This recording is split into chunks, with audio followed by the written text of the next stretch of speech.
He sprinkled lead acetate on William's cookies and cakes, carefully observing as his friend became violently ill. It was like a twisted science experiment, with Young meticulously noting every symptom. But family provided the perfect test subjects.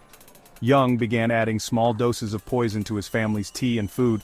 His father, stepmother, and sister started experiencing mysterious bouts of illness. Severe stomach pains, vomiting, diarrhea. To avoid suspicion, Young even poisoned himself occasionally. After all, what killer makes themselves sick? His sister was lucky. She usually ate at her boyfriend's house. But when Young finally got his chance, he slipped belladonna into her tea.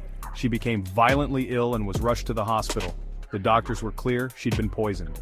His father and sister suspected Young might be involved, but incredibly, they thought it was just a teenage prank gone wrong. Then came the death that would change everything. Young's stepmother, Molly, fell seriously ill after months of mysterious ailments. Young had been systematically poisoning her with antimony and thallium, watching as she slowly deteriorated. When she died in April 1962, doctors blamed it on complications from a previous bus accident, a prolapsed cervical disc.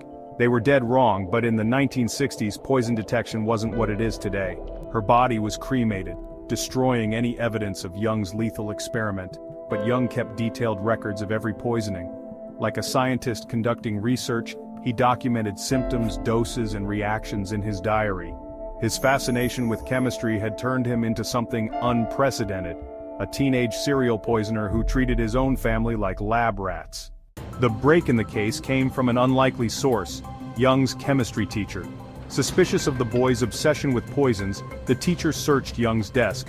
What he found was chilling: bottles of poison and notes about infamous poisoners throughout history. The police were called, and at age 14, Young confessed to poisoning his father, sister, and schoolmate.